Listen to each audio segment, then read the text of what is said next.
Gideon and Gloria cheer up to basically just give their brief introductions of, your names, what you're doing, your scholarship that you have achieved, then before going on to your personal stories, etc. Just basically setting the scene of what the agenda is here for today. Debunking on myths, misconceptions, do's and don'ts. Mostly this is tailored for people who are applying for the first time so that they have an idea of what to expect, but also for those who are currently applying so that they can ask questions if I don't know if you're stuck or get insights of how things have been done by some of us. Yes. So I will start with Gloria, if you wouldn't mind. But it's upon to you if you'd want your camera. Yeah, there you go. Look at you. Lovely. And so you can unmute Gloria, introduce yourself, then we'll move on to Ari. Thank you. Okay. Hi Trish. I'm happy to see you all here. I hope I'm being heard. Yes, Trish. we can Okay. hear you, darling. Yes, we can. Okay, thank Loud you. and clear. Okay. Uh, my name is Gloria Loriya. Currently a scholar under the Mastercard Foundation scholarship at the University of Edinburgh here in the UK, specifically in Scotland, doing my master's in food security. I am from West Pokot in northern Kenya. Yeah, and I'm happy to meet you guys here today and give you a few highlights of what it entails to, have a successful essay application on this essay writing on applications of this scholarship. What do you need to do? We got this. Just being a sister to you, to guide you like Trisha has been doing to you. Thank you, Gloria. That's very lovely. And yeah, that's what we're doing here. For some of us, we never got a chance to experience what you guys are experiencing here, but some were lucky enough, and we hope we'll be able to meet your expectations for today. So now to Ari, Gideon. Well, you'll say which one you prefer to be called. Thank you. Hello, I am delighted to join this meeting. It's a nice one, and I'm really happy for finding me worthy to be part of this great occasion. Well, you can call me Ari or Gideon, anyone, both are my names. As you can see, my name is Ari Gideon. I am a Nigerian. I reside at the northeastern part of Nigeria. They call it Adamawa State, and I was born and brought up in Nigeria, and presently I live and study in Hungary, the capital city of Hungary called Budapest. And I stay in Debrecen, the second largest city in Hungary. I'm pursuing my master's degree in environmental engineering with with physics as the prerequisite of the course. I have a bachelor's degree in physics, and I'm presently like aiming to pursue my master's degree in environmental engineering, which is still going on right now. I am delighted to be here. I will say that again. Debunking minds, and that means who I think will critically examine widely held beliefs or misconception and exposing like the false and inaccurate, like there are some things people believe is so in scholarship. Some people will be like, no, telling you it is not how it is, this is how it is. No, I think by joining this program, you have the chance, by joining this meeting, actually, you find the chance, you find the free space to ask any question you want. And then this process involves using facts, evidence. We will use facts, evidence, and even maybe like references. It happens to so person we know, it happens to me, it happens to a friend of mine. And then at the end, we hope and believe all we go home with a very quality knowledge about scholarship application. And we hope to see you maybe some other time. Thank you so much. Thank you so much, Ari. And Gloria. So I'll just again introduce myself because we have some new people here. My name is Patricia Mativo, and well, you can call me Trish. I have just completed my master's at the University of Oxford. That's environmental change and management. Prior to this, I have a bachelor's degree in analytical chemistry. And while we're here, we're talking about scholarships on debunking myths and misconceptions, and also going to discuss about the do's and don'ts with your applications. Listen from our personal stories, hope they do inspire you. So, in terms of scholarships, I am a MasterCard Foundation scholar at the Oxford University, but I also have some other scholarships that were awarded to me. But I'll throw this along the way so that you understand how this works. Sorry, this is me trying to also be a moderator and an admin. Please, yeah, don't mind me. So I'll just start throwing the questions to our two main speakers. Again, I will be also a speaker, but also moderator along the way. I hope this works. So, let's say they say ladies first. So probably Gloria. Um, in a very short story, tell us about how you got yourself to Edinburgh. Like, what came into your mind that you said, you know what, this is the time that I need to start my master's. And of course, most of us from Africa, understanding that most courses out here in the UK or in the diaspora are quite expensive, extremely expensive. How did you even end up resonating that, you know what, I also need to get a scholarship for this, etc, etc? So you can just give us a short narration of your story. Thank you, Trish. I'm going to begin by saying, um, I know I want to begin by saying first, I never knew about scholarships before until I saw it on someone's Facebook page. And that is, so if there is someone that resonates with that today here, uh, kindly look at Gloria here. A girl who never knew about scholarships landed on someone's Facebook page talking about apply for these scholarships, just like I know many have been seeing this month across many social media platforms, LinkedIn, Facebook, IG, people saying this application is on and on. That's the story of Gloria Loria. So there was this girl by the name Grace Akinyi. She's also a former scholar and a MasterCard here. And she was like, please, there's no other chance you'll ever get as a youth if you want to pursue your education. And I was like, she kept on insisting and writing, just like what you've been saying. And I was like, let me go through this scholarship and see what it entails to apply a scholarship. And yeah, I had to go through the requirements or what is needed for this scholarship. It's not like I never wanted to pursue my master's before. I had tried. I specifically wanted to do my master's back home in Kenya, but back home you'd hear in Kenyan shillings, for example, I had to have like around 4 million or 3 million to do my master's. But where do I get such amount of money when I'm just like 2 years old from school? My other siblings need to still be educated by my parents. So I was like, this is a good chance for me. Let me give it a try for me to apply this scholarship. There are guidelines that are being said online on YouTube on how to write a good essay. And that's Gloria sat down, reflected on my own story, wrote an essay of which I'll go about saying how I wrote about it later.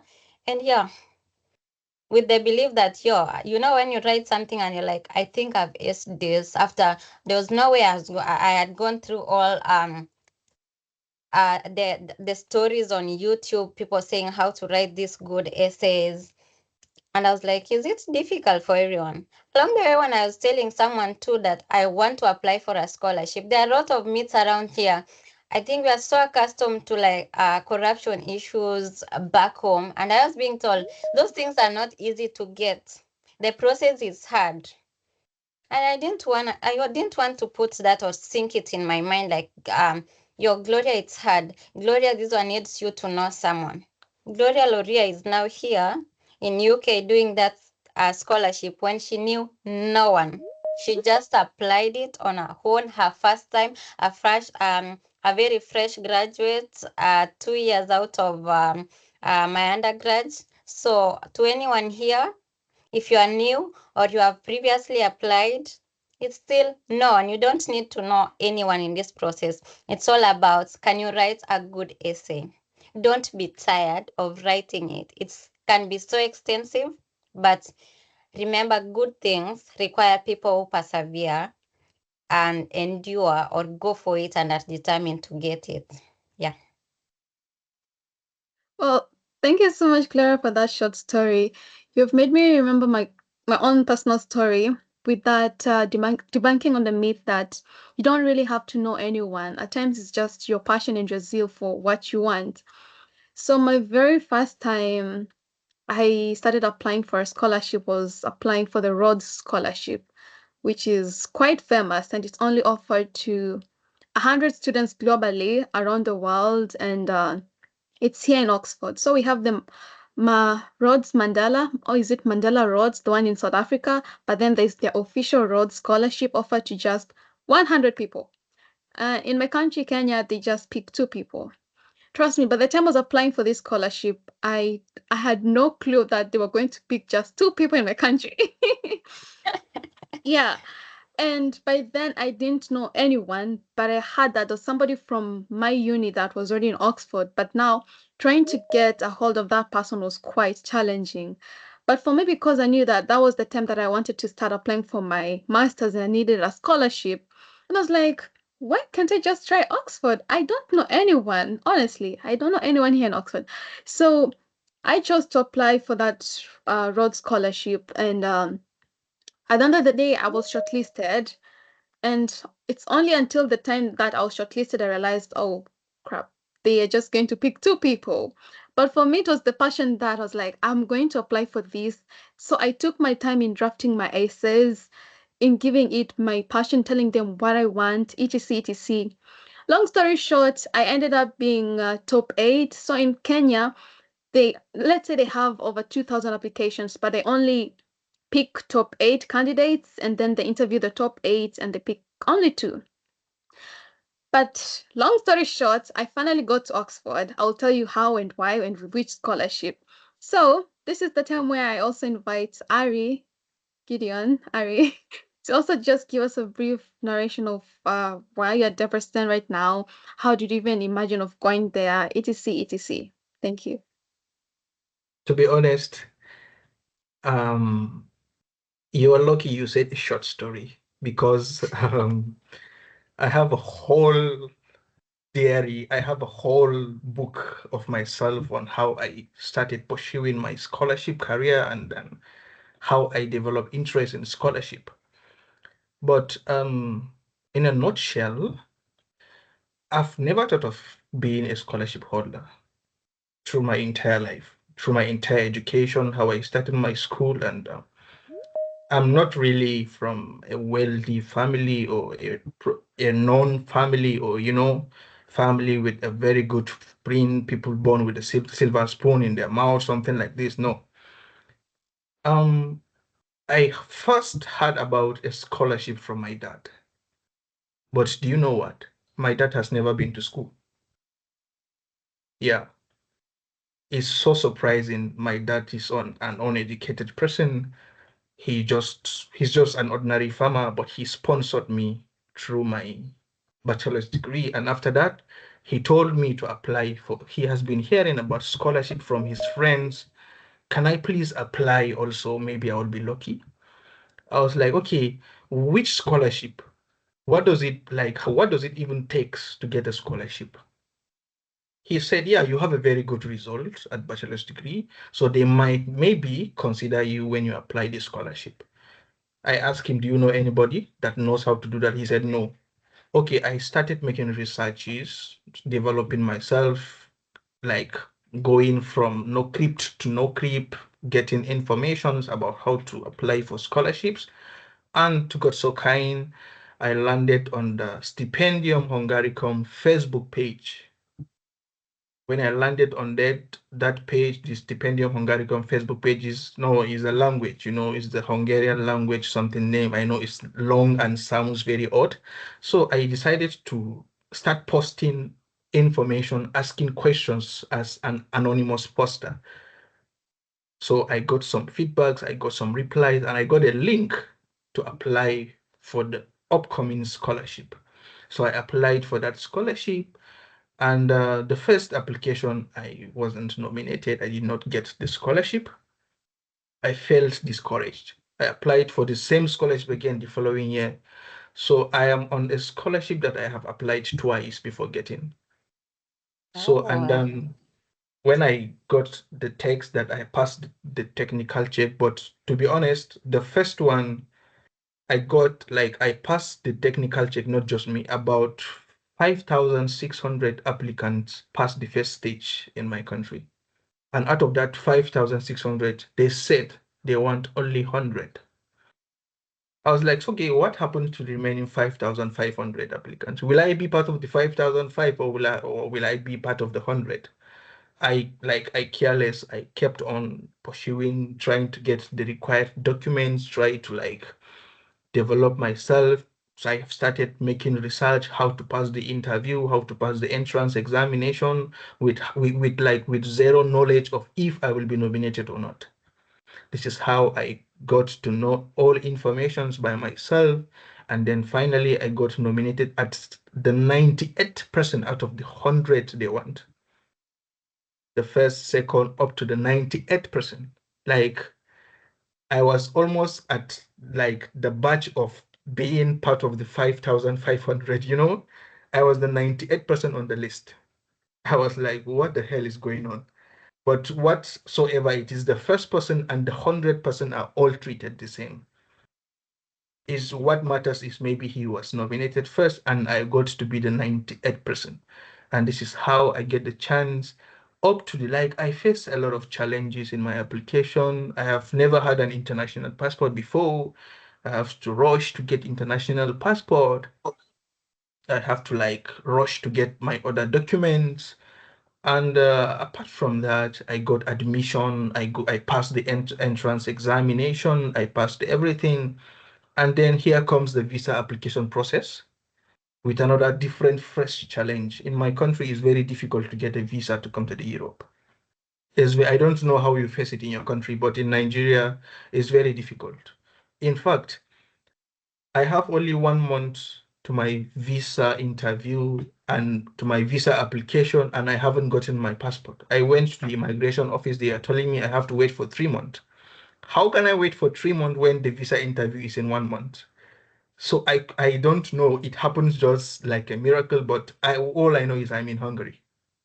I'm in Hungary. That is just it. Yeah. And after applying for the visa, I was 3 weeks late to come to Hungary. All my classmates have proceeded with their school. They have even started write presentations, doing their maybe paperworks, and I'm still back there in Nigeria waiting for my visa. It normally takes 2 weeks to get a visa, but it takes me more than 1 month to get a visa. I don't know why. But what matters is I'm in Hungary. It's really challenging. I had so many thoughts of stairs, like what the hell is going on? What's this? But I kept my faith tight and then I did not give up. That is what matters. I did not give up. And I am here. Thank you for this. Thank you so much, Ari. I mean, that's very an interesting story. Honestly, some people would have just given up at the point where they got it once and they'll not go back to it. I mean, The moment you get a no from from this certain person, people will question themselves, why should I still go back and, try to apply? But I think those are the things that we should debunk here, that the moment you apply for a scholarship the first time and you don't get it, it does not mean that next time when you apply for it, you'll not get it. It's just that you have to keep on trying and persevering. And honestly, this is just a journey that requires patience and your time to research.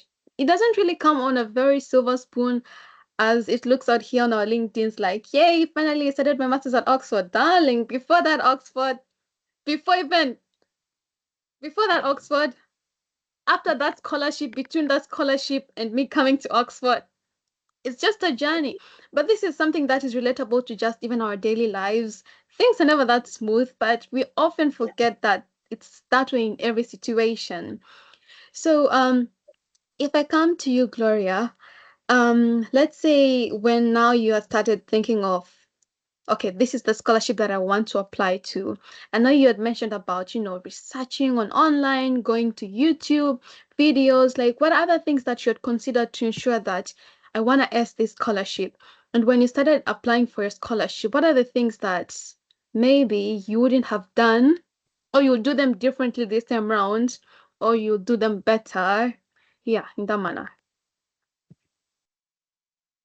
Um, Thank you, Trish. And first, let me just, before I go to that question, let me add something to what brother there said. uh,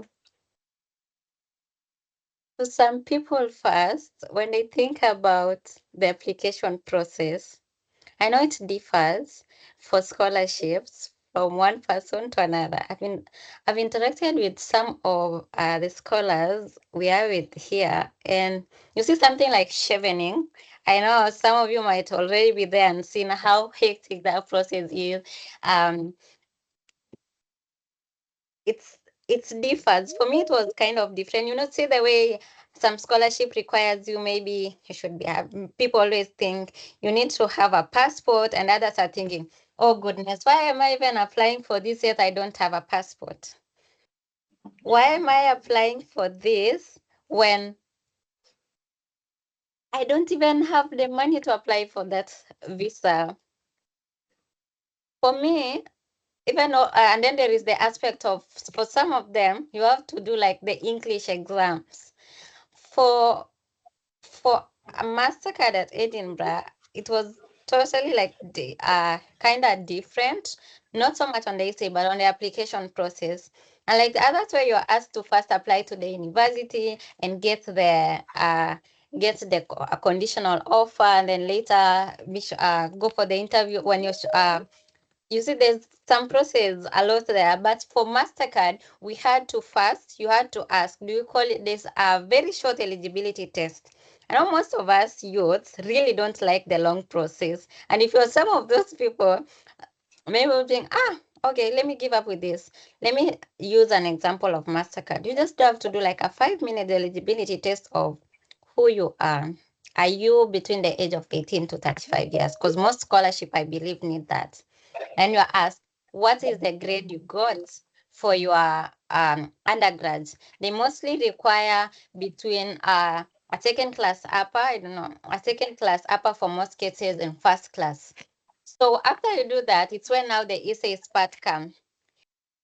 If you written a good essay, is now finally when you're shortlisted by the scholarship and you've won and gone through the interview stage, is when now you can later come, after you've been shortlisted and you've gotten the scholarship, is when now you have to go through the process of, if you either need English exam, the English IELTS exam, they'll help you through the visa application stage. Even if you don't have a passport, they'll pay for your passport, they'll pay for everything. So if you're one person that is worried about that, I want to put that clear first.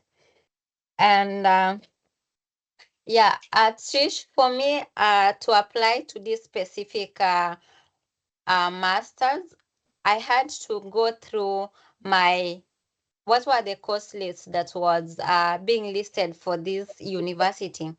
And I have a background on human nutrition and dietetics. And one thing also they wanted was are you doing something in relation to climate change? It doesn't matter if you've done it wrong, but I'm sure there's a way, how climate change, it's a cross-cutting issue currently. So I had to analyze, and I was like, yeah, I know these are some of the things that I've been doing on climate change back home. I come from the northern part of Kenya, a very pastoralist community, the Pokot community, and I had to mention, working there, I have known the high rates of malnutrition. I had always used my knowledge from my undergrad, and climate change is here. What is the sustainable way of addressing malnutrition in my community if not having sustainable agriculture? And that's why I had to like apply for food security for my case. But doesn't matter that if your course is not there, you don't apply for it. You like analyze the courses well, and then no, because I know some people who are doing courses that are totally different from their undergrad. Recently, I've gotten people want to asking me, do I, my undergrad, so I didn't do this type of course, and only the courses listed on this. But this what I have been doing in my community is this and this, and I could be this course seems of interest to me, and I'm like, will you be able to demonstrate why you think why do you think you really want to pursue this? That is it in line with your future career plans? And you're able to do that, you'll get it. Most of the scholarship, it's just demonstrating and meeting the requirements of that, demonstrating your leadership skills, your academic goals. So if anyone here feels like, oh, those scholarships are totally different from what I did from my undergraduate, don't feel discouraged. If you can defend yourself, go ahead. For me, I really knew what I wanted because it was in line with what I had done. So it might not be different for you, but it might not be similar for you, like me. Everyone's journey is different. But Tisha's journey to getting a scholarship or how we use it could be different. You never know. But Thank you. Yeah, thank you so much, Gloria. I actually relate with you that I've had people who sort of almost give up just because they feel like, okay, they don't have a passport, they don't have these things which don't really even matter at the start.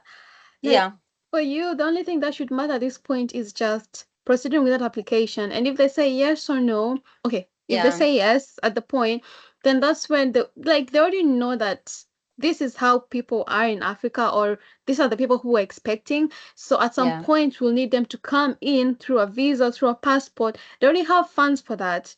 Well, depending on the type of scholarship that you have, whether it's a fully funded scholarship or partial scholarship, but they have all that in the application procedure where they know that this is the time where we'll bring in people, this is the time where we'll probably do interviews, this is the time where we'll just focus on these other necessary documents. yeah, And also, it's very key that when you're applying for your course, try as much as to relate it to the current situation, what's happening, like climate change at this point, or peace and conflicts. I don't know, machine yeah, learning. For me, I did analytical chemistry, and you'd wonder how I'm now doing environmental change and management. So, in analytical chemistry, we have a module called environmental chemistry. So that's how I told myself, why not connect my chemistry to environmental change and management? But also, the reason why I applied for it was the fact that after my undergrad, I had worked with humanitarian organizations. And so I was more inclined into working with humanity. So I told myself I had to look for a social science-ish so that I continue with that in line of my expertise or career. And it's all about just understanding who you are, where you come from, what's happening within you. I mean, with the continent and with you as yourself, and to make that perfect application. And just before I go to this question, probably Ari could also give us some of the things that you had considered important, and also about your scholarship. At least I know for the Mastercard Foundation scholarship, some of the deadlines are this year, probably November, but there's some that go all the way to around, I think, early January. And for Ari, you would also say at what point is your scholarship opening? Then we'll also answer some of the questions that are being asked in the group. Yeah. Okay, thank you once more. Yes, I am on the Stipendium Hungaricum Scholarship through the Tempus Public Foundation of Hungary. Well, the application normally starts from the mid of November, that is next month, middle of next month until the mid of January. So there is actually like a period of 2 months for the application. So, and the rest of the things happens. No, I know all scholarship have different modus operandi, but no matter what the modus operandi of a certain scholarship is, there must be an application at the beginning. For the Stipendium Hungaricum scholarship, it starts, I think, around 16th to 17th November. Yeah, and then it goes towards December and January. You have a period of 2 months to apply. Moreover, you can even apply without any single document because you have a whole from February until arrival at or deadline for the missing document is the first week of August. So you have from February till August to fight to get your all original documents at hand, like transcripts, your bachelor's degree certificate, or your West African exam, or any exam from your country that you do as the last exam after your secondary school. And then you can get all your passports and all your original documents ready before the 1st of August. So I think for me, motivation matters. Like for the Stipendium Hungaricum scholarship, even at the entrance examination, the interview and everything, the main key thing they always focus on is on your motivation letter. The motivation letter you write, one thing is don't copy it from the internet. If you copy a motivation letter from the internet, it will be very hard for you to defend it. You have to learn it. You have to learn, you have to read it, you have to memorize it, and then you try to defend it on a live interview, which is very difficult. And they might find out because they have they have like something. I don't know if it is an application or a software that detects something from the internet. So it's better when you express it, like write the true story of yourself in your motivation, write what you have in mind, write everything you will be able to remember whenever they ask you during interview, visa interview, or the entrance examination interview. Well, to be honest, I heard about the climate change from Gloria. You know, the whole of the developed countries are all at forefront of combating desertification, climate change, carbon footprint, global warming. So sustainable development. Don't worry about your previous degree or maybe your field of study at bachelor's level. Apply. Like know what you're doing, as she said. Apply for something you can defend in the entrance examination. It doesn't matter. This is master's degree, or maybe you're coming for bachelor's degree. Apply for something you can answer at least 5 questions correctly in it during the entrance examination, and you will not have any problem to that. Yes, this is just brief. I can see a lot of questions in the chat section, so I will not like to waste a lot of time here. Oh, no, Gideon, you're not wasting time. Whatever you're saying is equally important. Well, thank you so much. So, at this point, I don't know. Let me just throw in one of the questions that has been shared here, or I don't know. Let's do this. Let's just finish with a bit fast, then I'll go to these people in the WhatsApp, I mean, in the chat section. So just give us at least maybe 10 minutes or so, then we'll start responding to your questions. And for those with more questions, you can equally type, or when it gets to that point, then we'll just give you the mic, you speak, and whatsoever. To speak about. When people at times people apply for scholarships just because everybody's applying for scholarships. But I love what Ariel said. It's the motivation, it's the zeal of you seeing what you want and where and the change that you'd want to see in terms of your academic career. But other people who are like, you know what, I just wanna leave Kenya, because in this country at this point, I must go. I don't know, tunangusha. Well, I really don't understand Swahili. Okay, and probably some other people, but there's a lot of political No, dynamics that are I happening in the understand Swahili. I understand Swahili. what? Yeah. Okay, okay, but for the sake of those who do not understand Swahili, so the people who just want to flee the countries because of what's happening, which is totally understandable. But again, it's about your own life, so you have to make your applications as personal as possible. There's somebody who asked me, what platform did I use to write my motivation letter? And at that point, I didn't understand, so I told them you can try using Word or Google Documents. Then they had to come back and say, would you recommend me to use AI etc? I was like, no. The way Ariel said, motivational letters are personal statements. This they speak about you yourself, and that's how whoever is in the committee will get connected to your application.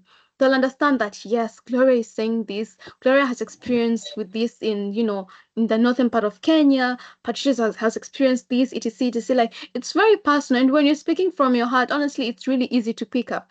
But when you use AI using these very big terms, or I'm coming because of this, and that, honestly, your application will not be any different. So try to make your application as personal as possible. Then references. One of the things that people fail out in scholarships is the fact that they bank themselves on referees who do not even bank on themselves. I don't know if I'm making sense. Yeah. So let me give you an example. With the Rhodes Scholarship, weirdly, they need 5 referees. You'd wonder why they need 5 referees. But honestly, that's one of the just main criteria to start eliminating people. And I've heard this from the scholars themselves saying that because some of the scholars are given the opportunity to go through some of the applications. So they say at times we receive very good applications, but it's the fact that somebody did not have, bring in the 5th referee. So even for you, you may think that, oh, maybe they just need 3 referees, and you'll be like, okay, 1 week is enough. When it comes to referees, that should be the very first thing you make it very personal and committed to, because as much as you give it your all, but your referee will be that one person who make it not go through. And I know at times we have people who are like, this is my friend, or we are working together. But if you not remind them constantly, like, hey, it's 1 week too, or maybe it's 2 weeks too. For me, I get them 4 weeks because I really didn't want to play. So after the 4 weeks, I was like, now you know it's 4 weeks. Take all your time, relax. Then after 2 weeks, I was like, I'm just checking, how is everything going on? Then the third week went down, so I was left with 1 week. That's when I was like, this is my right to bug them, because at the end of the day, they also don't like being bugged. But if you bug them with the right reasons that you already given them enough time, it's sensible enough. So when it comes to referees, this should be your very first thing that you take seriously. Then now go to your personal statement and your essays. I don't know if you have anything to add, Gloria, in regards to yeah, the referees or the letters, etc. Mm, uh, Maybe just to add a little bit on, when you're talking about make this personal to yourself, like demonstrate what skills, like most of these scholarship require you to demonstrate your skills and personality. Say it and incline your story, own your story. You might be I know, Patricia, most of us here, I know I've worked with you before, and others would be like, oh, these ones have been doing some things in the field before. I know it requires us to demonstrate that, but let's remember there are like people who are not so loud. They're used in the humanitarian field, loud on the activities, youth advocacies or something. But there are things they are doing either in those industries, in the corporate world that is not so loud, but they can pick up on what do they need to bring on. Like if someone wants to talk about like applying for data inequalities, for example, those are people that are maybe just always on a laptop, not being out there speaking it out. So how do you need to demonstrate? How do you talk about that? Then another thing I want to highlight on this is And now with the use of AI too, many people just go and prompt AI to give you a story or an essay for this for what you're applying for. Remember, you're not the only one applying for this. You are competing among many people. What will make you stand out? I was being told during our cohort, they had like 7,000 applications, and the first things they'll filter out are people that used AI. What will make you stand out at the end of the day? Make your story authentic. Own your story. And then another thing is, don't I say, don't try so much to compare. Okay, what is this I've done? Or people are giving out examples, maybe examples of the essays they've done. Don't try the essay exactly. Just use a guideline of what is already there. Don't go and copy paste out there. Own your story. And then for references, like you've said, but Trish, is as you count on someone at the same time, make sure that when that person is emailed to talk about you, when that stage comes. I know for others, maybe you're supposed to get a reference letter before, or for others, you need your reference needs to give out information later. May this choose people that are able to write for you, the people that are not going to derail or delay you in the process. Because I remember, I know someone that told me previously, in the last when you do before our interviews, no, after our interviews, they were saying you keep on reminding the reference, oh, send me please write for me a reference, and this reference person is like doesn't want to really write for you. So choose a reference person that you can count on. Not everyone at times understands why you really need this. And then yeah, I think that's what I can talk about, Trish. Okay, thank you so much. Ari, by chance, do you have anything more to add? Oh, yeah, I see your one is Yes, up. yes, please. When she was talking about uh, be true to yourself, explain what really happens to you. Sometimes I will add to her own suggestions. You know, English is a very difficult language. Yeah. When you're writing your motivation, don't worry about your English. In fact, make mistake in the English. That is when they know you are truly writing it yourself. Because you can't speak English fluently. It's not your language.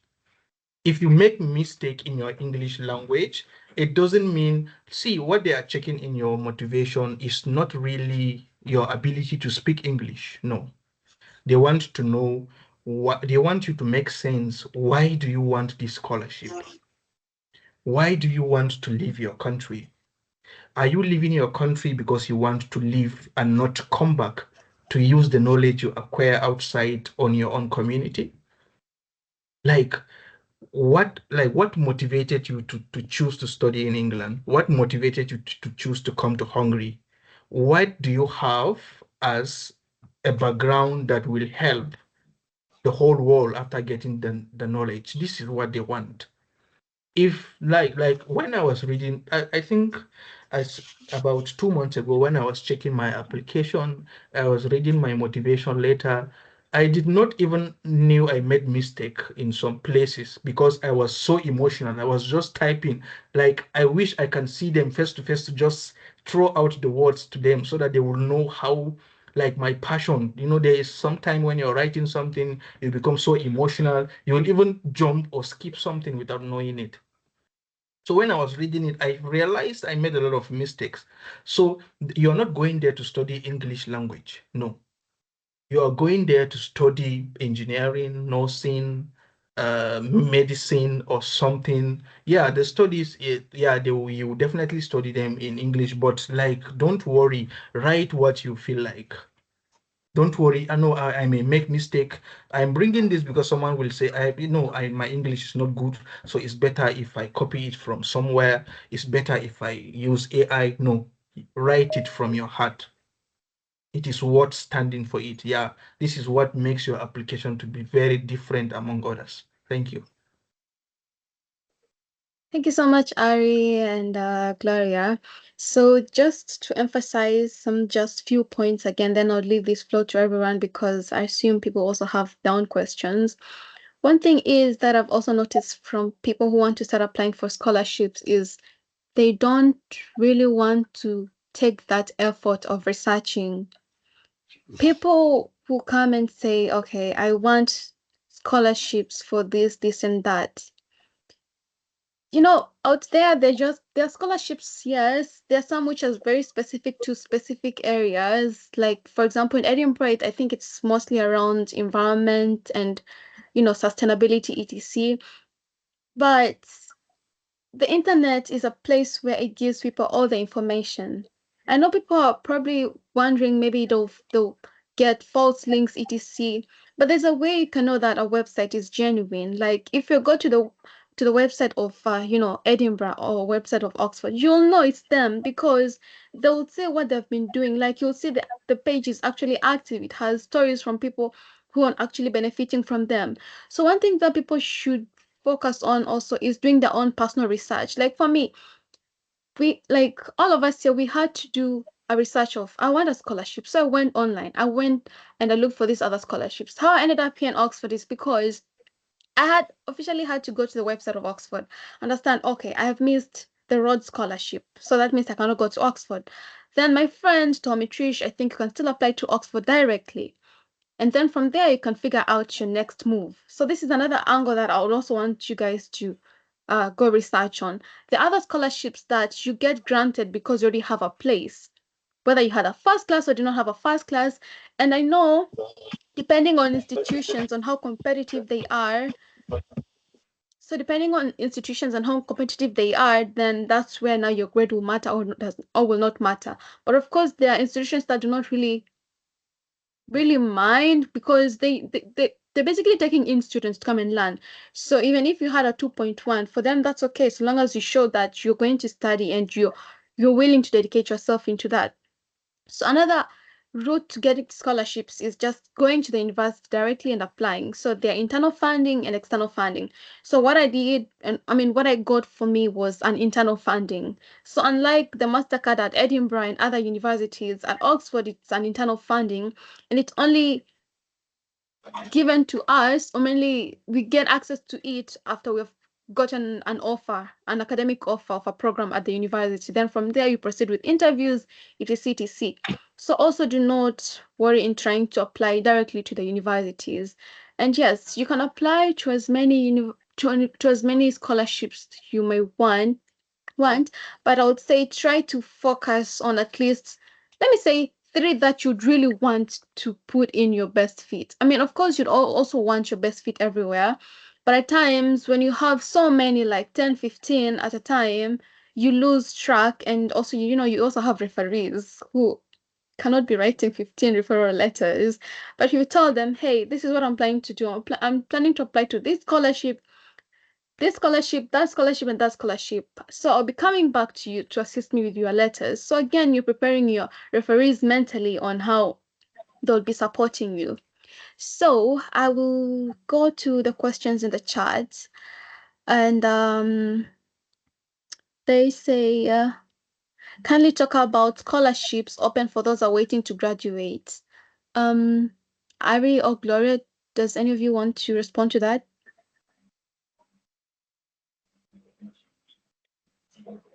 Okay, Ari. Okay, thank you for this question. Kindly talk about scholarships open for those awaiting to graduate. Well, this is a very big question. You haven't graduated yet. I don't know the system of education in your country, but I can see maybe yeah, you must be from East Africa, I think. But I think when you're about to graduate, this is the right time you start searching for scholarships. Don't wait until you graduate before you search for scholarship to apply. No, at the right time you're about to graduate, you know the date you want to graduate, go online, search for the list of scholarships, Search for list of like agencies, countries that gives almost all the Central European countries I know they offer scholarships. Hungary, Romania, Italy, Spain, Germany, almost like all the nearby countries here in Hungary. Like in Germany, the education in Germany is free. You just need to learn their language, Dutch. Anytime, like when you just search for a country, search of the for the list of scholarships. When you search for the list of scholarship, don't worry about when you're trying to graduate, no, or when you'll be graduating. Just apply. Apply. When you apply, you will see you might be applying in your final year. The day they will like request for your original documents will be in your file inside your room. Do you understand? So because you apply for a scholarship today doesn't mean they will ask for the original documents tomorrow or next tomorrow. No. They are all scholarships has modus operandi, but all scholarships also have deadlines for missing documents. Check the application guideline, check the application, the call for application. What is the date for missing documents? Can you be able to meet up that day? Will you graduate to get your certificate before that time? Okay, I will. Then I will apply for it. Create an Excel file because I will link this question to the first question asked. Um, can I apply for as much as scholarship I want? You can apply for 100 scholarships at the same time. So that when you, in fact, it is more safe. Apply for as many scholarships as you want so that when you get like 5 out of them, you will decide to pick, okay, which one is my favorite country? Will I want to go to Scotland? Will I want to go to this? Will I like to study in this city? Then you have the opportunity to choose. But the only thing is, when you're applying for Stipendium Hungaricum scholarship, apply for Stipendium Hungaricum scholarship only once in that year. When you're applying for Oxford University, don't create two different applications in the same university under the same scholarship. We are not saying you should apply like make many applications in the same university under the same scholarship. No, make many applications under different scholarships. Is it clear? When you apply to study in Hungary under Stipendium Hungaricum scholarship, let it be one application. There is also an application for Skype, Scholarship of Christian Young People in Hungary. That is a separate application. It's also in Hungary. Apply for it. Apply only one time in a year. Yes. So this question is kind of confusing. Don't like to don't apply for okay, I want to be wise. I want to be an African. I will create 3 different email address, apply for the same scholarship with 3 different courses or subjects I want to go there to study, so that if they did not give me scholarship in this email, they will give me scholarship with this profile. No. The moment they see 3 different applications from you, you're automatically disqualified, like you're disqualified at the first stage. So let's go to the next one. Thank you. And also, there are other scholarships that will ask you to give like maybe 3 subjects that you may want to apply for. So at least that one gives you a breadth of, your chances. But again, it all goes back to your personal statement and telling them why exactly these causes, etc. So there's a question here. Is there a chance for us with second class to get scholarships? Um, Gloria, would you want to respond to that, or should I? Uh, yeah, I think the question was, is there a chance for us who have with law, second class law? Okay, for some scholarships, I know if you write a very good motivation letter, you can get it. But I know for others, I know like you defend yourself on what are the challenges maybe that you got in the previous that made you maybe not achieve a good grade um in your undergraduate, and now what makes you think you are going to achieve those better grades? What is it that you've been doing in the field? I know of someone that didn't get a second class upper or a first class, but because of writing a very good personal statement, he got a scholarship based on not based on not having a second class upper, you get. And then what is the other question? But for Uh, others, you have to do like an eligibility test. I know for like the MasterCard one, you have first to do the like 5 minute or 3 minute eligibility test of what did you get in your undergrad. Others are yeah. strict, others are not. Okay. Yeah. Sorry to cut you short, Gloria. I didn't mean to. No, it's okay. Okay, thank you. Yeah, and again, remember here it's me, Gloria, and Ari speaking from just our own experiences. Yeah. But there's so many scholarships out there, and we're speaking about Edinburgh, we're speaking about University of Oxford, we're speaking about is it University of Debrecen. There's Yeah. so many universities out there, some extremely competitive, some are not. So again, it's you weighing yourself, where will you benefit and do they offer the course that you want?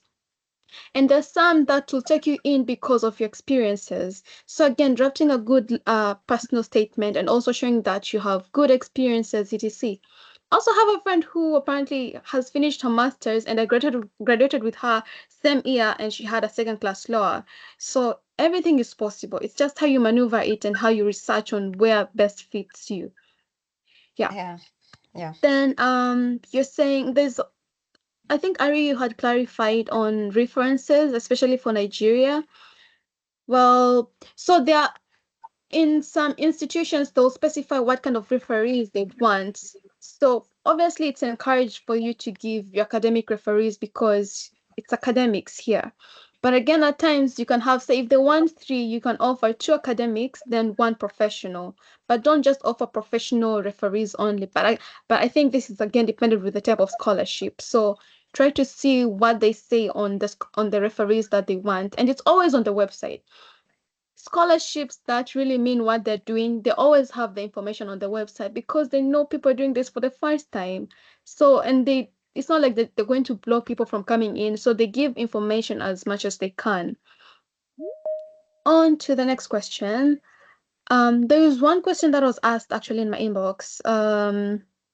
Say somebody has received an offer already, but now they are stranded on getting scholarship.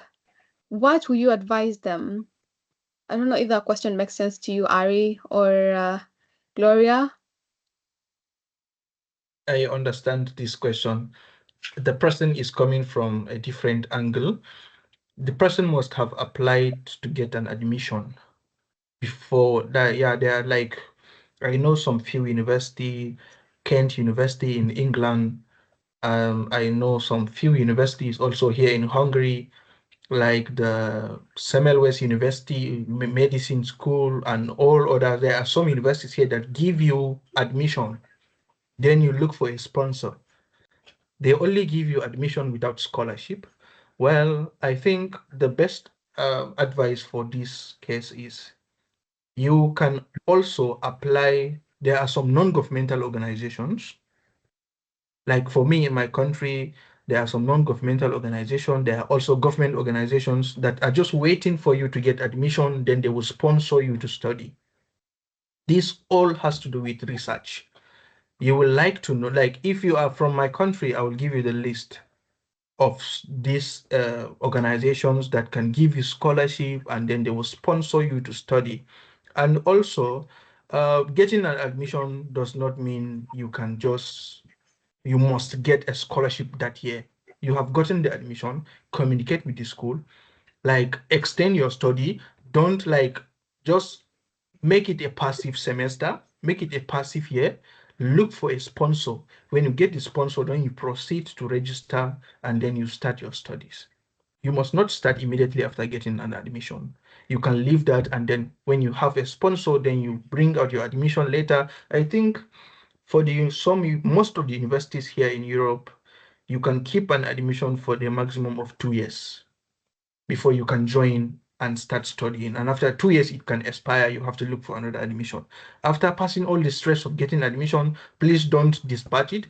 Keep it safe and then search and look for organizations that sponsor students some individuals that can give you a scholarship. You go. I have like 3 Kenyan friends here in Hungary. They are not self-sponsors and they are not sponsored by their governments. No, they are sponsored by individuals from the government, people that are willing to help them, to sponsor them to go abroad and study. They got the admission before looking for the sponsors. I don't know how the government operate there, but you can get a sponsor from your government, or the government can sponsor you as well. Yeah, that's true, Ari. Like, for example, Chevening Scholarship apparently, which closes in, think, in 2 or less than 2 weeks. What it does is basically it offers scholarship to students who already have an acceptance letter in the UK. So that's another angle to go about. So just look at at the school and the offer that you're given, and then see around what are the kind of scholarships or opportunities that you can get, including from your government, home country, and also from the Commonwealth scholarships, etc., etc. Yeah, just don't turn down offer because you don't know what your funding will be. I when I got my offer at Oxford, I did not turn it down. I accepted the offer. In fact, I was very happy, but my funding came in 3 months later. So it's just about being hopeful again with the whole process. Can you talk to someone who feels very motivated but does not know where to start? And they have some information on some scholarships available, but they're afraid and they do not know where to start. Gloria? Um, I think this is something that I was even talking about yesterday uh, on my LinkedIn. Sometimes, how far do you push someone? How far do someone understand themselves? Let me begin by saying that because yeah, you have it all depends on you at the end of the day. You've analyzed with me and you analyze the scholarships that you want, which one matters really to you. Like Trisha said, the top three, for example. Um, if you don't press that submit button, at the end of the day, you'll be the ones that they say there are many unclaimed scholarships currently. Don't be among that, please. And I know for us Africans, we are not accustomed to this type of writing, extensive writing, talking about ourselves. For others, they seem it's so easy. Please, just write your own story. It's easy. The moment you start writing, decide today, depending on the section of that essay, go to Word, write the first bit of it. If it is about the motivation part, write the first bit of it. The next part, go to what is your career line. And by the before this deadline comes, you've really have written it, and it's just about now submitting it. Don't be afraid to start kindly. I am among the people that I might have been at that point. I had given up. I was like, oh, now people are saying these things needs um people are saying you need to have connection. I had to beat that. I had to beat the fact that, oh, people are saying you need to have money for some English test or something. If that has sunk in my mind, I won't have. If the fact that it required a lot of words, I know you might be told 500 words for this, you are needed to write 250 words for this. We are not used to this as Africans. Too much reading, too much writing to us. We've been taken the easy way. Please just take your time and tell yourself that you can. If someone else did it, then why not you? Analyze your story bit by bit. Tell yourself why. Tell yourself how do I go about it in your story. If you start answering yourself answering these questions, then I think you energize yourself.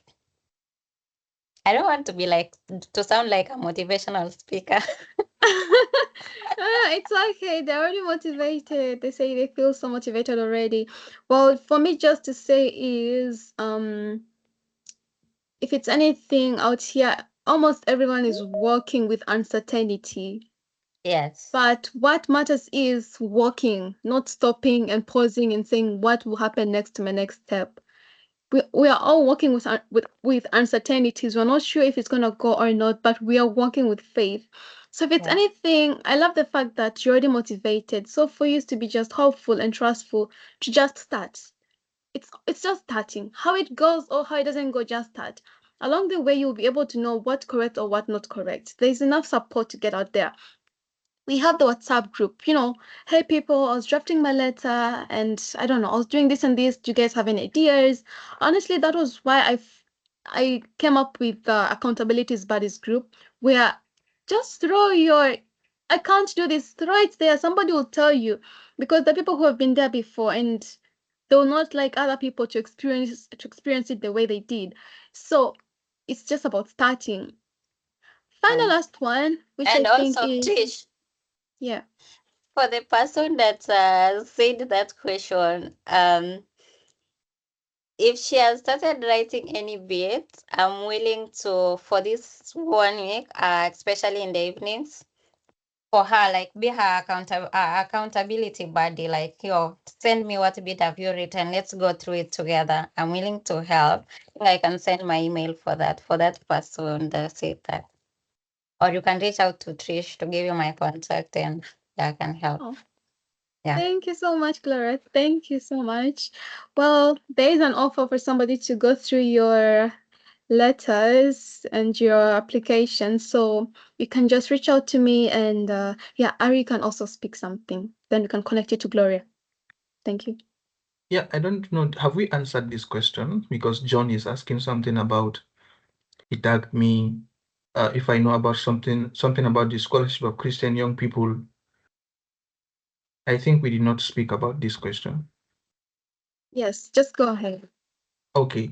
This, can you clarify more about the reference about, okay, the scholarship of Christian young people, this is a scholarship that is like basically for young Christians in the persecuted areas. Like in Nigeria, there are some Christians that have been persecuted by some insurgencies, people from the north, from people from the northeast. So this like is a scholarship mainly in connection with some persecuted churches that has been burned down, like Christians that have been persecuted. They have the chance to apply for this scholarship through their regional pastor, and then that pastor will serve as the what will I say, the reference, the person that will give them the reference letter, the person that will recommend them for the scholarship, and then they only have to submit it online. So this scholarship is only for the Christian young people. And I have a lot of friends here in Hungary where they are currently studying on this scholarship. Can you talk to someone who, okay, this has been okay. Okay, so another question about the Stipendium Hungaricum scholarship, having maximum of 2 years after graduation. No, you can apply for that no matter how long. Just know that when you apply, you can get the scholarship and then meet up the requirement. There is nothing like 2 years after graduation. That is not true. Is there any reach? No, you don't have to reach out to your sending partner, Mr. John. I think when you or rather the sending partner will reach out to you when you are qualified. You don't have to speak to anybody from your country. Just apply and then you can keep waiting. I think from my end, this is the last question. Thank you so much, Ari. Then just to finalize, I don't know if I'll leave probably just room for two more questions because already past time. In terms of the reference letters, I know it sounds like we are nudging our referees etc, but honestly, that's part of their JD. But so the only way to mentally prepare your referees is telling them in advance and going to them with a list of what you're planning to do. Don't come in beats like, by the way, you know what? Thank you for writing the other recommendation letter. I already also have this another one. So it's for you to sit down and see what things that you'd want to apply for, your top scholarships. Then just say, this is what I'm planning to apply for. Could I don't think they would say no in worst case scenario, but preparing them mentally in advance that I'm gonna get like five or I don't know, three letters from you. I hope you don't mind. Yeah, so it's just mentally preparing them. I think that's it. I really hope I've not left out any questions, but I don't know if anyone has a question, they can just unmute and go ahead, then probably close after two or more, depending with the questions that we get.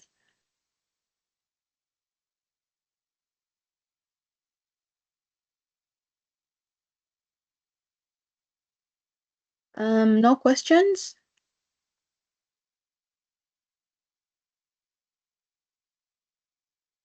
Okay. All right. I I assume that's it, but oh, there's one. Kate. Kate, you can go ahead. Thank you. Hi. First of all, I want to say thank you, Trish, Gloria, and Gideon. I hope you can hear me. Yeah, we can. I want to say thank you so much for you have other things to do, but to come here and choose to help other people that are going on this journey is honestly very selfless, and I really appreciate you for that. Trish, we went to multimedia, your alma mater, with you, but I was like 2 or 3 years ahead of you, so not sure if you can remember me, but good initiative, and happy to see how this has gone for you. Yeah, so my question is, so I've looked at a couple of scholarships, some that have been shared on the group and various platforms, but I'm not seeing so many options for P. Sorry, someone said something. Oh, sorry. I think they've already muted, but you can proceed. Yeah, yeah. So I'm not seeing very many options for PhD. I know that there's still time to look and all that, but I noticed that, like, I checked Mastercard, um and a couple other scholarships, but most of them are for masters. So what are the opportunities for PhD students, and what do you know about that? I could answer this, then Gloria and Ari, feel free to step in. So, yeah, it's true that most of the opportunities that have been shared in the group are mostly for masters. Probably this is why. So, depending on the type of PhD that you want, there's good funding, full funding for PhDs out here. But again, it's dependent with the type of course that you're gonna do and the institution that you're going to do. For example, again, I'm sorry, I'm gonna be biased with what I just know. For example, here at Oxford, we have, and probably in the UK in particular, we have the CDT funding, which is Center for Doctoral Training. It's a fund that's given by the UK government, UK research something. So it's given to different departments and different institutions, and depending on different types of research areas that the department will have. So they're quite dependent. And so far, I haven't found one specific that is just broad, that like we are funding for PhDs, but if I should fund, then I'll send. So the best thing to go about is research on okay, you probably know what PhD you want to do, so then see on different institutions that it's being offered, then see what they are saying about their funding, because issues about funding is also on the website. So there's somewhere when automatically you get the course, the program, the PhD, then you're automatically given the scholarship. Here in Oxford, we have the Claridon, where if you just apply for a DPhil and you get it, depending on the type of department you are, you don't really have to even go through, I don't know, interviews, etc. It's just automatic. But there's some again that you have to draft something a little bit and yeah, get into. I really hope I've tried answering that. But Ari and Gloria, feel free to add. Okay, for me here in Hungary, uh, PhD have like PhD students are the kings and queens here. They have the best funding options, traveling allowance, like dormitory allowances, research grants, a lot of things. They have a lot of supports, you know, what they believe in. You are a PhD student and you are contributing to knowledge all while. You can't be a PhD student without some publications, without some research works, without some papers. So they believe you need financial support. You left your country not because you don't have the knowledge. You have the master's degree already. You know how to make research works. So you're here because you need financial support. They support you. In fact, if you want to, like, I have two PhD friends here. They travel back to Nigeria just just like going from their bedroom to the parlor or to the living room also, because it's sponsored already. PhD has the best sponsorship here in Hungary because they want to encourage you to do your research work. In fact, there is I wonder if in the next year they will bring out sleeping allowance because it's too much for them. They have everything. So PhD, apply for PhD. The only challenge they have is you have to get a supervisor before coming here. I don't know who asked this question, but I would strongly advise you to apply through the Stipendium Hungaricum scholarship because the PhD students here, they are the Roman empires. They are the kings and queens here. So please apply and come to Hungary. There are some questions still on the chat. Yeah. Uh, Gloria, do you have anything to add on to that, or should I go to the other questions? Okay, I'll just add a little on what, based on the scholars, PhD scholars that I have met, you find some getting some of these scholarship based on, like, they look at institutions, what are institutions doing for research, then they tell that institution, I can go to this university and do this, and they get funded on that. And then there are some scholarships that offer that. I know some that are here through Commonwealth, and there are some here through Jamil Observatory or something, based on what an institution is doing. Come, if it is on a particular topic of research that are of keen interest. I know many things currently is so much around climate change. You can see, and one thing I will tell people nowadays, climate change is so cross-cutting. See, on that is you can find a research and fit onto that too, then you can also try that way. I don't think I am so much of help on that on PhD, but for the little, for the little I've got, that's what I can say. It's okay. Thank you so much. So, there's a question here. If I'm fully funded, do I need to carry some cash for living, stipend in the first days of, or the moment you step into the school, or they sort you out? So, it's really dependent on your scholarship, but obviously, before you first meet up with your scholarship, but again, depending with your scholarship, because with my scholarship, what they're doing is they send you a £500 credit card before you arrive. So this is something that you shouldn't worry if you get such scholarship.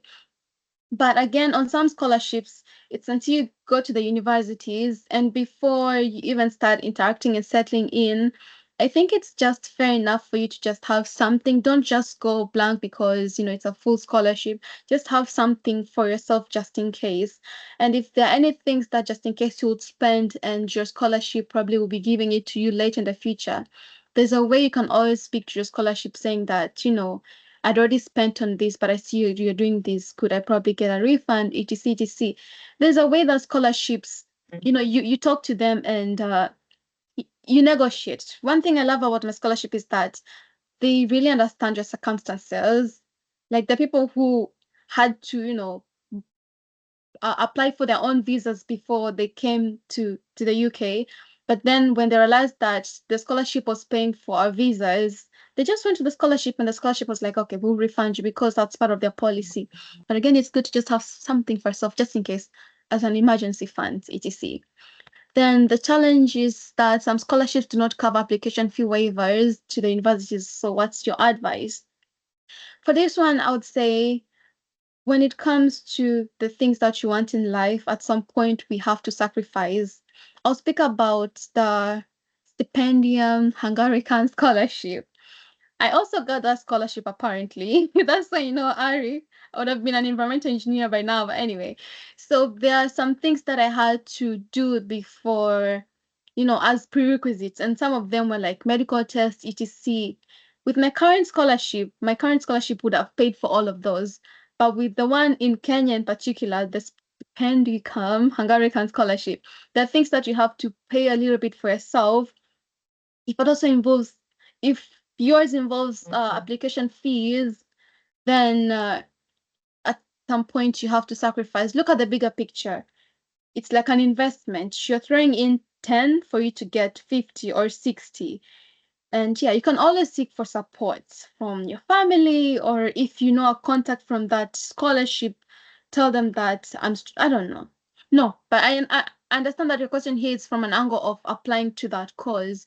So again, it just comes in with some sacrifices at some point. I hope that's helpful. And can you add me into the group? Hey, is the conversation only? Okay, sorry. Hey, is the conversation live? Because I'm only seeing the chat.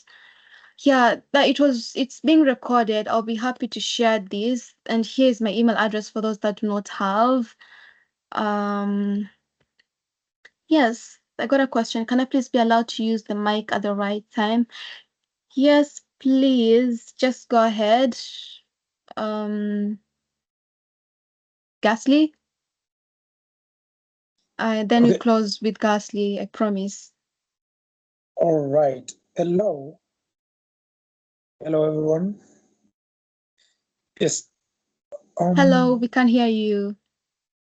All right. I just wanted to make sure. So, I want to inquire from the three of you. I think I must say your sharing is informative, and for the PhD, I'm not there yet, but it's good to understand. And because I've had some people going to Ankara. Yeah, my question is on the statement of SOP.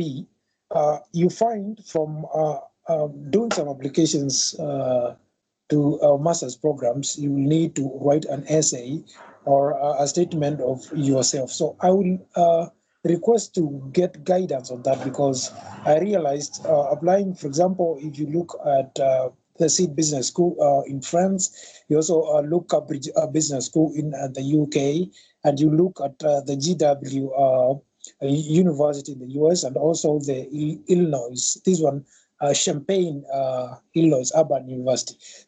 They need those statements, and I don't. They are not providing any clear information on what you should capture on them, or the information just not clear to me. So, would you please give the guidance and information about that? I would appreciate very much. Otherwise, thank you for the opportunity, Trish. I appreciate. Thank you for organizing this. You can't just imagine what you're doing to some of us who are actually going through the application process. Yeah, have a blessed evening, everyone. Thank you so much. It's honestly my pleasure to do this. I keep saying that at all. You don't have to feel obligated that you guys don't owe me anything. I'm happy to do this day in, day out. So, as we close and as we conclude, I'll speak my point, then Ari will speak your point, then Gloria, you'll also speak your point as to answer Gasly. And yeah, so for me, I keep saying that one thing that makes an application juicy is you telling whoever's going to read your paper of who you are, where did you come from, and what are you doing right now? What do you plan to do in the future? So it speaks about your skills of who you are, your skills, your background, your academic skills, your personal journey at some point, if it had impacted your career or your academics at some point, etc. Or maybe if it's something that's in line with whatever you're applying, then to who you are right now, what you're currently doing, and then to where you see yourself. And where you see yourself, always ensure that it's where you see the world. Because for me, I believe in we live in a world where we should be there for others. And basically, that's what they want, impact. So don't just say it, I'll just be, I don't know. I would want to have a business to do this, to do that, blah, blah, blah, blah, blah. But speak on to how that business will support the whole world, the globe, the planet, people, planet, and the other P, the triple P's. Yeah. But Ari and Gloria can add into that. Then just before I give it to you, because I really want us to close onto that, Ari, for referee, can it be anyone or must it be a professor from the university? Again, it's really dependent on your course that you're applying for. Some will explain what kind of referees they'd want, but it's just advisable that you get professors. I know some of these people were not our friends, but try to get somebody else. I mean, there should be somebody at least who taught you that could understand your situation. And don't feel shy to get to them. But those are the ones, according to me, I feel like they give you weight of what your student life was, your academic life is. Then you can bring in a professional referee for somebody to speak about you using your skills in the real world and how you relate with people, etc. And I'm gonna share my email address here. And for yeah, so Ari, you could speak on to what that letter says, and Gloria. Oh, sorry, Ari. Just also say on Thursday I'm also hosting another one, and probably now I'll try to focus on just on the letters. I have two speakers, so yeah. But Ari and Gloria, please go ahead. Start with Ari. Okay, thank you for this question. The later, sometimes most of the application have questions. They are just like questions. For the stipendium, I think there are 5 questions there where you have to just answer it. When they ask you on the first question, where do you see yourself in 5 years? This is a technical question. Where do you see yourself after graduating? How do you plan to apply the knowledge you are about to acquire? How do you help your community? Why do you think this, what makes you the suitable candidate for this scholarship program? This is the most asked question in all scholarships. What makes you the suitable candidate? Don't try to tell them like you are because you get the best result, because you are this, because you are that. Focus on telling them what they need, what they want to hear, like things like they believe in helping the community. After acquiring the knowledge, I will apply it in my own local community, help the individual, and then for the development of the future, and then to contribute to knowledge and other things like this. Why do you choose this place? Okay, because it's a friendly and welcoming. Don't try to point out their country is better than your own. No, don't compare two countries in your motivation. Okay, I might want to say, why do you choose to study in Hungary? Okay, I choose to study in Hungary because Nigeria has poor system of education. We don't learn anything. Our professors are harsh. They are this. No, don't say anything negative about your country because the two countries are connected. They have an agreement. It is called a bilateral education agreement. They have an agreement. So don't try to paint one side of the country. Just tell them why you want to go there. You have excellent learning facility. It has always been my dream to be in Hungary. It has always been my dream to be in France. I feel to learn more about your culture, your way of life, I will get more knowledge, and then your excellent learning facility and all this, but don't say anything negative about your country. It's wrong in writing a motivation. And then when you're writing about the course you want to study, don't like try to tell them you know much about the course you are going to study.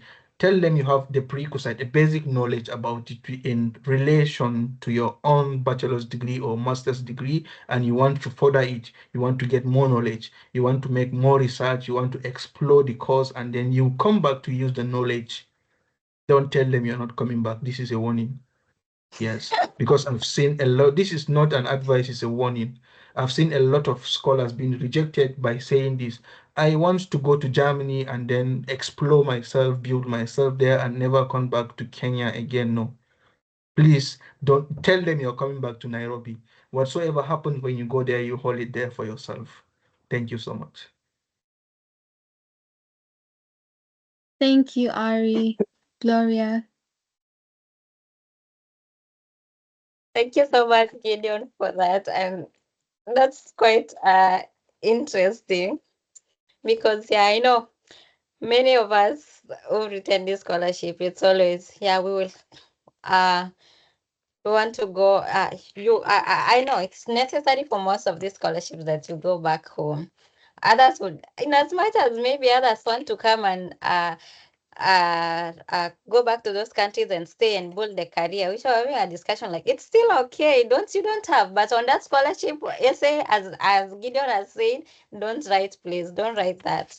But you can turn the conversation by saying, You can say, why do you want to study in that country in relation to what course you are applying? Compare, I want to come and study in this country because I feel this country, this is what it's doing. And it could be instrumental for me to learn this and can help transform my community or my country in this and this way. Um, Key things that you need to talk about in this in your personal statement is who are you? What have you been doing? What is it that you need to achieve through this masters? You can even go ahead and like we said previously, research on your course. State out that you can even mention of what are the statistics. Mention some statistics if they are there in relation to a problem that you want to address in future after this masters, for example, or PhD. Go ahead and even mention like, yeah, I have seen at the course there is this lecturer that teaches this and this unit, and I'll be happy to learn from this person this topic and get to know because it is in line with my career future goals. You can even go ahead and mention of they're like the course unit. What does it entail? Maybe say talk around that. And then one thing also that these people the scholarship are really keen on is what are your career goals? What are your networking skills? So build around that too, and make sure that as you write this story, your storyline should be coherent, like it's consistent in as much as it's on different segments, but it's still talking about the same thing. I don't know if it makes sense on that. Like, don't be deviating on one moment you are talking about gender inequality, and the next minute you are talking about maybe malnutrition. Like, let it have a relation on how you build your story. Hope it makes sense and hope it helps. Thank you. Yes.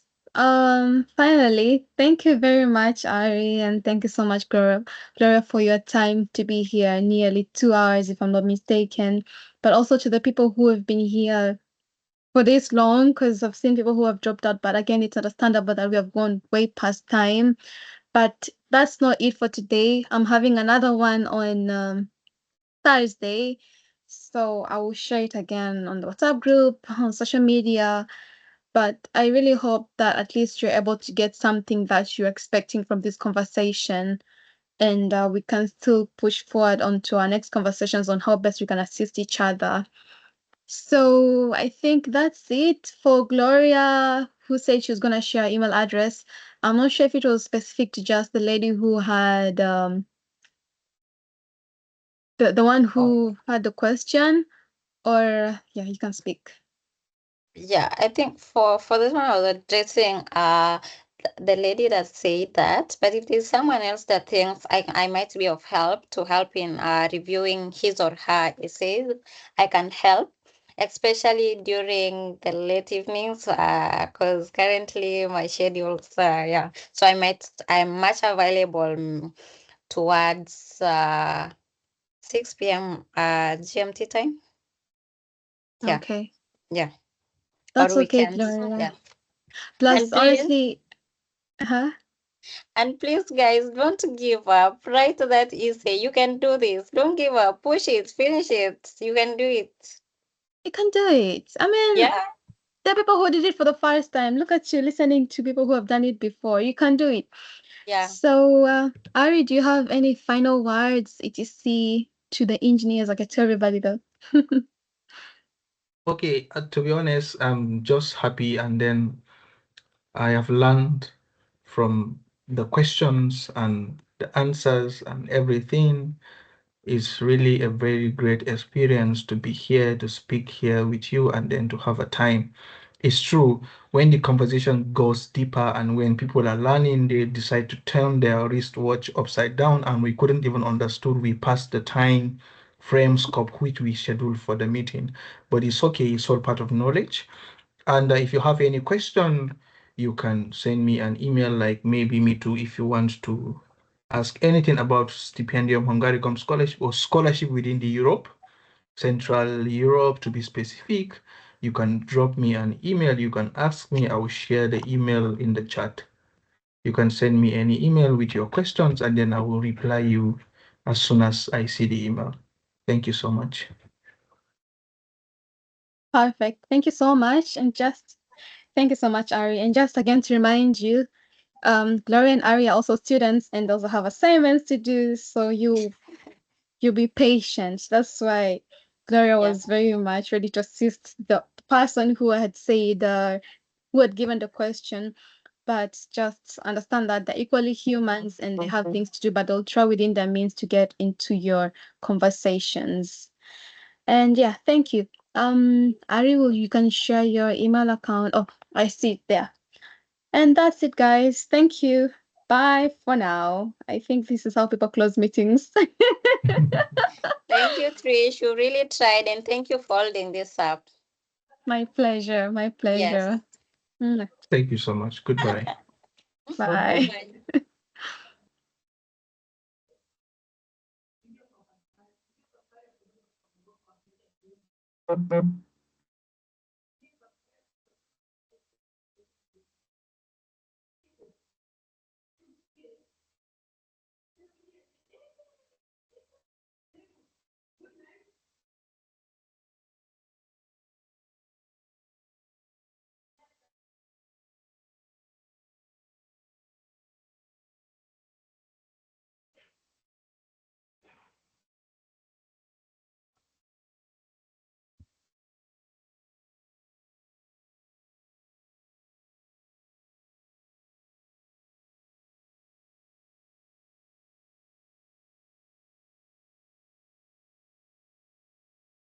Bye.